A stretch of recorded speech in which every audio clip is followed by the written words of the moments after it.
Siempre asumí que los archivos de las bibliotecas se extendían muy atrás en las profundidades de la historia. Manuscritos medievales, escritos del Renacimiento, registros antiguos salvaguardados a través de generaciones de cuidado meticuloso. Esa es la narrativa que nos dan. Eso es lo que acepté como verdad. Sin embargo, esta creencia se desmoronó durante mi primera hora de investigación genuina. La razón es directa. Cuando solicitas materiales anteriores a 1800, cuando buscas los documentos originales, los manuscritos inalterados, los recursos primarios que deberían formar la base de nuestra comprensión histórica, descubres una tendencia consistente, no escasez o acceso limitado, sino ausencia completa, desaparición metódica y desconcertante. Los bibliotecarios ofrecen justificaciones: daño por incendio, destrucción por agua, descomposición orgánica. Tomadas individualmente, cada razón parece sensata, incluso creíble. Sin embargo, cuando graficas esta tendencia, cuando sigues estas desapariciones a través de diferentes continentes mientras notas que ciertas familias de dinastías adineradas y sus colecciones privadas permanecieron curiosamente preservadas, sus tenencias pre-1800 aún seguras dentro de los muros vigilados de sus propiedades, la narrativa aceptada se desmorona. Esto no se trata de un solo incendio. Se trata de docenas, incluso cientos. Una ola implacable de devastación que atravesó los repositorios de conocimiento de la humanidad con notable precisión e integridad, dejando casi nada intacto mientras avanzábamos hacia la era contemporánea. Cuanto más investigaba, más claro se volvía que esto no fue accidental. Esto fue deliberado.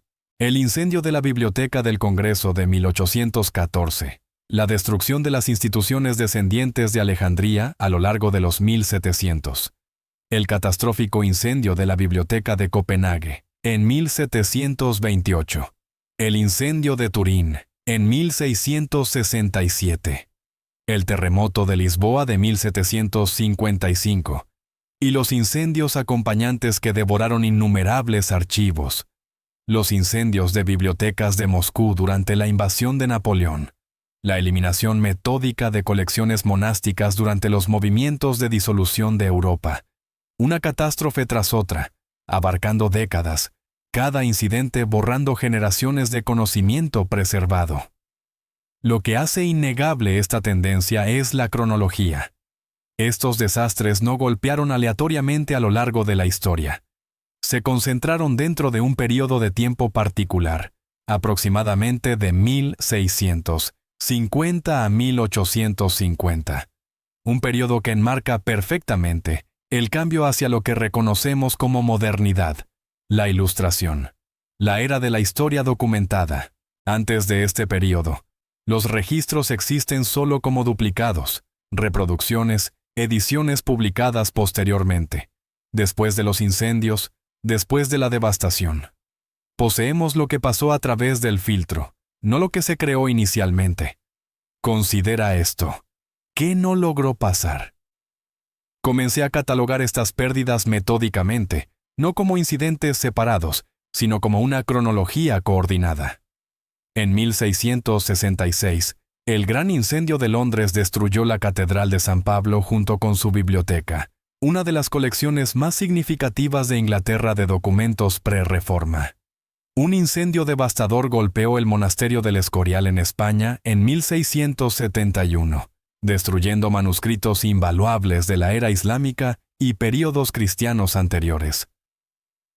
La biblioteca de la Universidad de Copenhague se quemó en 1728, eliminando miles de manuscritos medievales, incluidas las únicas copias sobrevivientes de diversos escritos históricos nórdicos y daneses.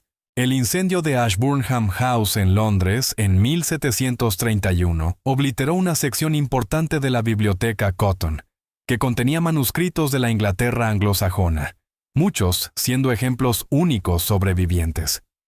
El terremoto de Lisboa de 1755 y los incendios subsiguientes aniquilaron la Biblioteca Real, los archivos jesuitas e innumerables colecciones privadas que representaban siglos de exploración y aprendizaje portugués.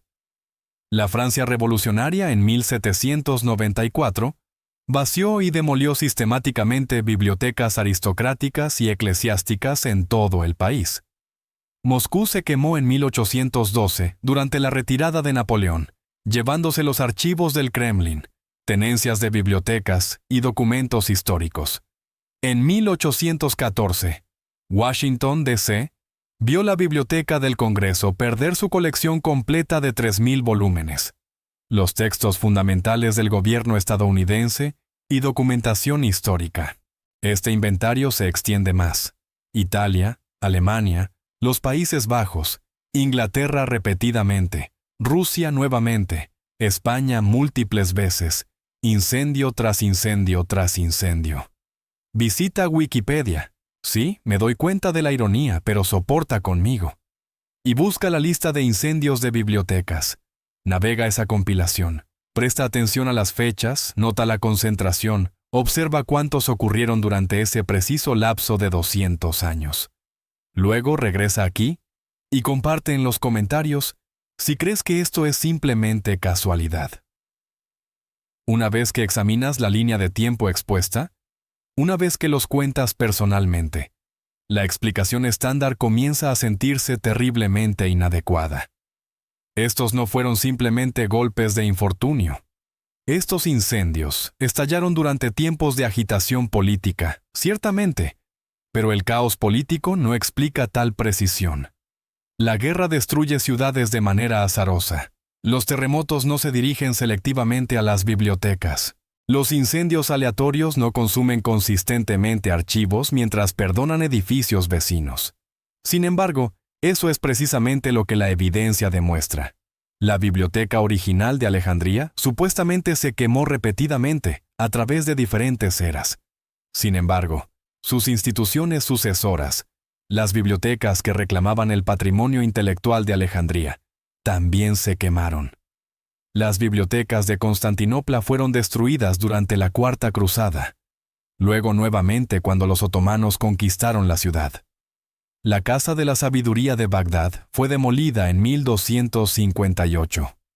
La biblioteca de la Universidad de Nalanda en India fue incendiada por invasores en 1193. Continentes separados, culturas distintas, periodos de tiempo diferentes. Resultado idéntico. La eliminación sistemática de la historia escrita premoderna. Aquí está el aspecto más peculiar. El silencio. La aceptación generalizada. Como los historiadores reconocen estas pérdidas con breves notas al pie y referencias casuales como si el conocimiento acumulado de la humanidad, siendo destruido, fuera meramente una circunstancia histórica desafortunada pero ordinaria. No hay indignación, no hay examen de patrones, no hay investigación sobre lo que podría haber sido intencionalmente dirigido versus lo que constituyó daño colateral. Solo aceptación. Comencé a analizar lo que queda, los textos supuestamente preservados. Manuscritos medievales alojados en colecciones de museos, ciertamente, pero verificados a través de ¿qué métodos? ¿Fechados? ¿Usando técnicas desarrolladas cuándo? ¿Procedencia establecida a través de qué cadena de custodia? Cuanto más profunda fue mi investigación, más preocupantes se volvieron las respuestas. La mayoría de los manuscritos que asignamos a la era medieval fueron descubiertos o autenticados durante los siglos XVIII y XIX. Después de los incendios, después de los trastornos, después de la transformación hacia la modernidad.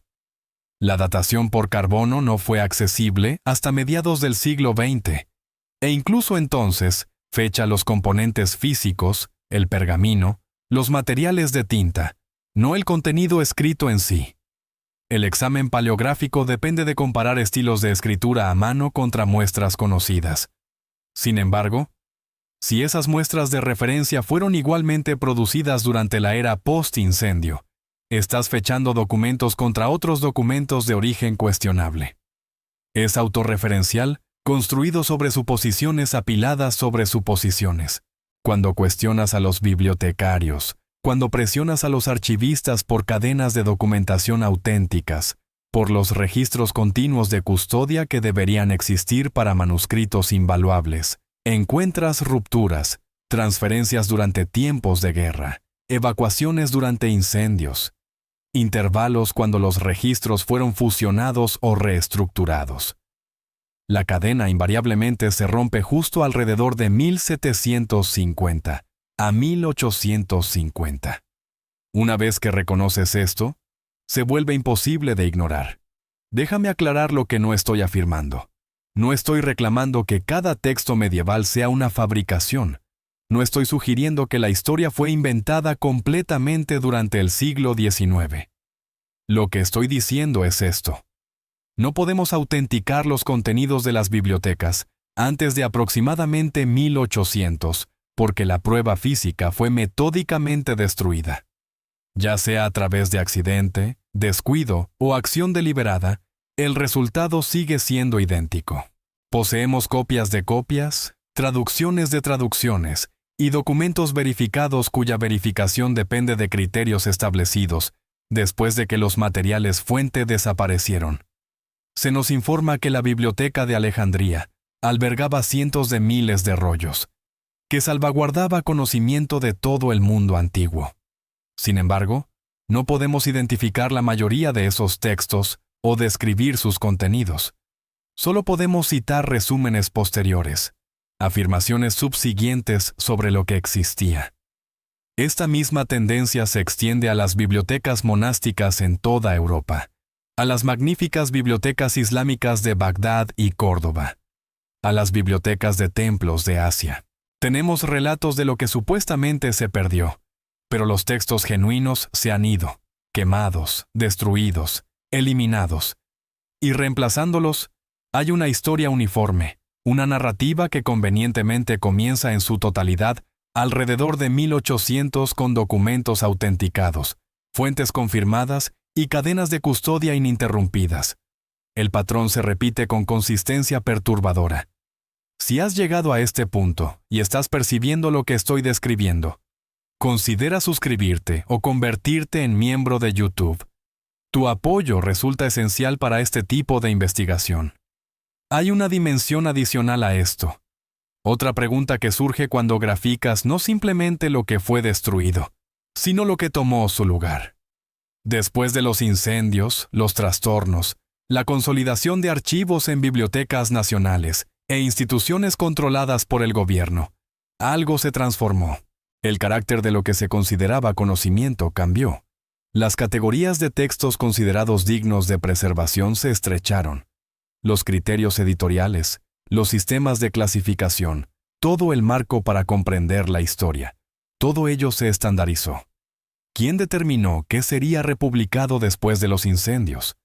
¿Quién seleccionó qué manuscritos sobrevivientes recibirían autenticación y cuáles serían etiquetados como falsificaciones?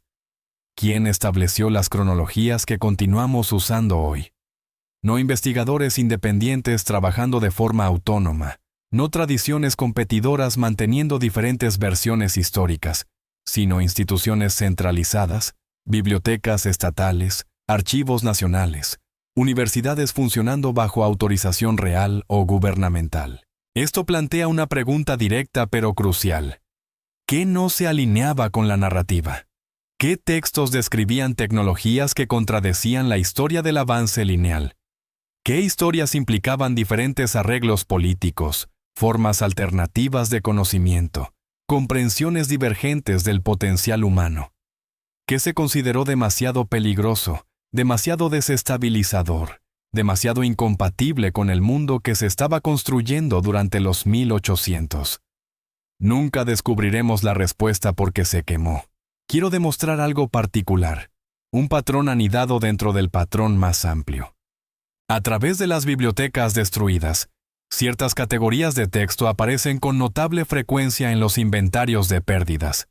Escritos alquímicos, manuscritos herméticos, manuales técnicos que detallan métodos de construcción, cartas astronómicas que anteceden el supuesto desarrollo de instrumentos de precisión, mapas geográficos que muestran costas y masas terrestres con una precisión que no debería haber sido alcanzable. Estos no son temas marginales. Surgen en catálogo tras catálogo, mencionados casualmente como componentes de colecciones perdidas por incendio o deterioro. Cuando los compilas, cuando observas cómo confiablemente estos tipos particulares de conocimiento desaparecieron, comienzas a detectar un proceso curatorial en funcionamiento. Los textos que perduraron, doctrina religiosa en versiones sancionadas, literatura clásica en traducciones revisadas, crónicas históricas compuestas por vencedores y mantenidas por estados, marcos legales, documentación administrativa, el aparato de autoridad y las narrativas que lo legitiman. Los textos que se quemaron, cosmologías alternativas, conocimiento técnico que sugiere capacidades sofisticadas, historias que contradicen las mitologías nacionales en desarrollo, volúmenes que describen el mundo de manera diferente a lo que el marco estandarizado exigía. Ahí es donde prohibido se convierte en una caracterización inevitable, no porque alguien literalmente estampara prohibido en la encuadernación, sino porque el patrón de destrucción implica selección, toma de decisiones, intencionalidad. Cierto conocimiento fue permitido persistir, otro conocimiento necesitaba desaparecer. Sigo revisando una colección particular de fotografías, retratos reales de los 1850 hasta los 1880. Monarcas europeos posicionados en sus bibliotecas privadas, rodeados por estantes de volúmenes encuadernados en cuero que se extienden hacia la oscuridad. Lo que me preocupa es esto. Esas bibliotecas aún están en pie, las familias aún habitan las propiedades, los libros aún ocupan las paredes detrás de barreras de terciopelo y vidrio de seguridad, y se nos prohíbe leerlos. No al público en general, no a investigadores, no a historiadores que solicitan acceso para autenticar las mismas fuentes referenciadas en trabajos académicos. Estas colecciones permanecen cerradas, propiedad ancestral privada protegida por generaciones de privilegio heredado. Mientras las bibliotecas monásticas se quemaban, mientras las colecciones universitarias desaparecían en llamas, mientras los repositorios públicos a través de Europa caían víctimas de incendio tras incendio conveniente, familias particulares no perdieron nada. Sus colecciones persistieron, intactas, completas, sospechosamente no afectadas por las catástrofes que consumieron los registros de todos los demás. Familias específicas, y debo ejercer precaución aquí o este video es suprimido por el algoritmo antes de que lo encuentres. Familias cuyos nombres surgen en la banca, en la industria, en la consolidación del poder a través de la era exacta cuando todo lo demás se quemó. ¿Qué contienen esos volúmenes? ¿Qué conocimiento reside detrás de puertas cerradas en propiedades a las que nunca tendrás acceso? ¿Qué textos fueron juzgados demasiado valiosos para arriesgarse en instituciones públicas? Pregúntate, ¿por qué se quemaron los archivos públicos mientras las colecciones privadas sobrevivieron? ¿Por qué ciertos linajes sanguíneos fueron inmunes a los incendios que devastaban el conocimiento institucional? ¿Y por qué, 2 siglos después, esas mismas familias aún niegan el acceso a materiales que podrían resolver las mismas preguntas que los historiadores afirman que no pueden responder? Déjame anclar esto en algo tangible, algo que puedes confirmar independientemente. Visita cualquier biblioteca importante y solicita manuscritos originales de antes de 1750, no facsímiles, no versiones publicadas, sino los documentos físicos genuinos. Descubrirás que son escasos, excepcionalmente escasos, y los que existen frecuentemente comparten rasgos particulares. Se originan de colecciones reales, de archivos estatales, de instituciones con conexiones gubernamentales directas. Las bibliotecas monásticas independientes, las colecciones académicas privadas, los archivos de gremios de comerciantes, esos materiales se han ido. Sin embargo, los materiales sancionados por el Estado sobrevivieron. Conveniente, ¿no dirías? Ahora ve más allá. Solicita los registros de adquisición para estos documentos sobrevivientes. ¿Cuándo los obtuvo la biblioteca? ¿De quién? ¿Bajo qué circunstancias? Encontrarás brechas, transferencias durante las guerras napoleónicas, adquisiciones durante la disolución de instituciones religiosas, donaciones de colecciones privadas cuyas pistas de procedencia terminan abruptamente, Documentos que emergen en el siglo XIX con autenticación basada en examen estilístico, razonamiento circular que presume la cronología que está intentando establecer. La evidencia apunta hacia algo mucho más significativo que negligencia o deterioro orgánico. Sugiere una consolidación histórica, un momento cuando el conocimiento fue centralizado, estandarizado y filtrado. Cuando el pasado fue reescrito, no a través de fabricaciones absolutas exactamente, sino a través de preservación selectiva. Lo que poseemos hoy no es el archivo histórico de la humanidad. Es lo que se permitió sobrevivir después de los incendios. Hay algo inquietante sobre caminar a través de viejas estructuras de bibliotecas, las construidas durante mediados de los 1800, diseñadas con el propósito de acomodar el conocimiento recuperado y preservado de la civilización. Su arquitectura revela mucho. Diseño a prueba de incendios, estanterías de metal, construcción de concreto, como si los arquitectos comprendieran, consciente o inconscientemente, que la preservación exigía fortificación contra el mismo patrón que acababa de consumir todo lo que lo precedía.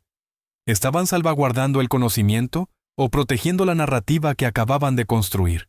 Considero los libros que se quemaron, no como abstracciones, sino como textos concretos escritos por personas reales que creían que estaban preservando algo significativo, que creían que las generaciones futuras leerían sus palabras, comprenderían sus descubrimientos, expandirían sobre sus bases. Sin embargo, no podemos, porque la cadena se cortó, los incendios llegaron, y lo que emergió después fue una historia administrada, un pasado controlable, una historia que se conforma a los requisitos de los estados-nación emergentes y la modernidad industrial. La explicación oficial: que los incendios simplemente ocurrieron, que los accidentes se multiplicaron, que esto fue simplemente el precio lamentable de mantener materiales frágiles a través de siglos turbulentos. Se desmorona bajo el peso de la exactitud del patrón. Demasiados incendios. Tiempo demasiado ventajoso, demasiado consistente en lo que desapareció versus lo que permaneció. Demasiado a fondo, estos eventos borraron concepciones alternativas de historia, tecnología y capacidad humana. Y demasiado calladas están las instituciones que se benefician de esta eliminación. Entonces, ¿qué llenaba esos libros? ¿Qué conocimiento se quemó en biblioteca tras biblioteca, siglo tras siglo, hasta que nada verificable permaneció antes de 1800? No podemos determinar esto. Ese es el mecanismo. Así es como funciona el control. No puedes cuestionar lo que no puedes acceder. No puedes desafiar narrativas construidas sobre fuentes que ya no existen. No puedes verificar afirmaciones sobre el pasado cuando la evidencia es ceniza. Lo que queda es fe. Fe en que los resumidores transmitieron con precisión lo que destruyeron. Fe en que los sobrevivientes del incendio preservaron los materiales más cruciales. Fe en que las instituciones que actualmente controlan el acceso histórico no tienen motivación para perpetuar narrativas particulares sobre alternativas. Sin embargo, cuando examinas el patrón, la destrucción sistemática, coordinada, imposiblemente exacta de registros premodernos que abarca continentes y siglos, esa fe se vuelve desafiante de mantener. Quizás existieron técnicas de construcción avanzadas que hemos olvidado. Quizás sistemas de energía alternativos, arreglos sociales, capacidades tecnológicas que no se alinean con la narrativa de progresión lineal de primitivo a moderno. Quizás el mundo, antes de 1800, fue fundamentalmente diferente de lo que nos han enseñado. Y quizás esa diferencia fue incompatible con el orden que se estaba estableciendo a su paso. O quizás se desarrolló exactamente como nos dicen. Incendios aleatorios, decadencia natural, simple entropía trabajando contra la preservación. De cualquier manera, el resultado permanece sin cambios. Habitamos una era donde la historia humana genuinamente comienza alrededor de 1800, con fuentes autenticadas, documentos verificados y autoridad institucional. Todo lo que precede eso existe solo en traducción, en copias, en versiones filtradas a través de las mismas instituciones que se beneficiaron de la consolidación. Pregúntate, ¿qué perdimos? que no podía permitirse persistir. ¿Qué conocimiento era demasiado amenazante para permitir cruzar el umbral hacia la modernidad? Y cuando reconoces que nunca sabrás la respuesta, que los incendios aseguraron que nunca sabrás, el silencio se vuelve abrumador. Porque si quisieras borrar un pasado, si quisieras reescribir la historia de manera integral, no necesitarías eliminar cada copia de cada texto. Solo necesitarías destruir lo suficiente para que la verificación se vuelva imposible. Lo suficiente para que los fragmentos sobrevivientes pudieran ser reinterpretados, reestructurados y presentados como autoritativos por las instituciones que controlas. Requerirías incendios, numerosos, a través de un periodo de tiempo crítico, apuntando a los repositorios que preservan conocimiento alternativo. Y luego necesitarías que todos lo aceptaran como coincidencia. ¿Desde dónde estás viendo este video? Escribe en los comentarios de qué ciudad o país eres. Nos encantaría saber quién está mirando con nosotros. Comparte tus pensamientos, observaciones o preguntas. Cada comentario es importante. Y no olvides suscribirte para no perderte ningún video nuevo.